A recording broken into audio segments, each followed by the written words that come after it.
Ողջ գիշեր որոնողափրկարարական աշխատանքներից հետո գետում անհետ կորած քույրերից ոչ մի նշույլ չի հայտնաբերվել։ Առավոտյան դարձյալ գործի են անցել ջրասուզակները, կամավորների մեծ թիմ է միացել փրկարարներին, սակայն աղջիկներին գտնելու հավանականություն դեռևս չկա։ Ֆոտոլրագրող Գագիկ Շամշյանի հետ զրույցում մարզային փրկարարական վարչության պետը հայտնել է, որ արդեն մտածում են գոնե երեխաների մարմինները գտնելու մասին։ Հավանականությունը, որ Վարար Փամբակ գետում ժամերանց քույրերը ողջ կհայտնաբերվեն, գրեթե զրոյական է։ Վանաձորցի երիտասարդը, ով ներգրաված է որոնողական աշխատանքներում, Նյուզեյեմի տեղում աշխատող մեր գործընկերներին մանրամասներ է հայտնել։ Ասում է, լսել են, թե ինչպես է մի աղջիկ գոռում՝ օգնեք։ Մարդ կար տեսել էր, որ ասեցին տեսելա, որ գետի մեջով մի երեխա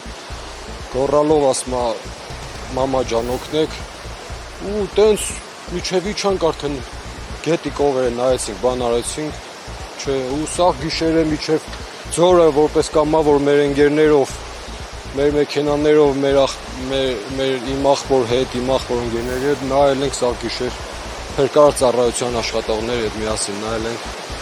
ոչ մի արդյունք։ Տեղացիներից մեկն էլ հայտնել է, որ քույրը փորձել է օգնել մյուս քրոջը, սակայն ինքն էլ է հայտնվել գետում։ Երեկ տարածվել էին տեղեկություններ, որ Վանաձորում երկու քույրեր 7 և 15 տարեկան հայտնվել են Փամբակ գետում։ Ֆոտոլրագրող Գագիկ Շամշյանը տեղից ներկայացրել էր, որ գետի վարարության պատճառով գործի են դրվել ջրանավակներն ու ջրասուզակների օգնությունն է անհրաժեշտ եղել։ Լորի են ժամանել նաև փրկարար ծառայության Երևանի վարչությունից։ Քույրերից ոչ մի հետք դեռ չկա։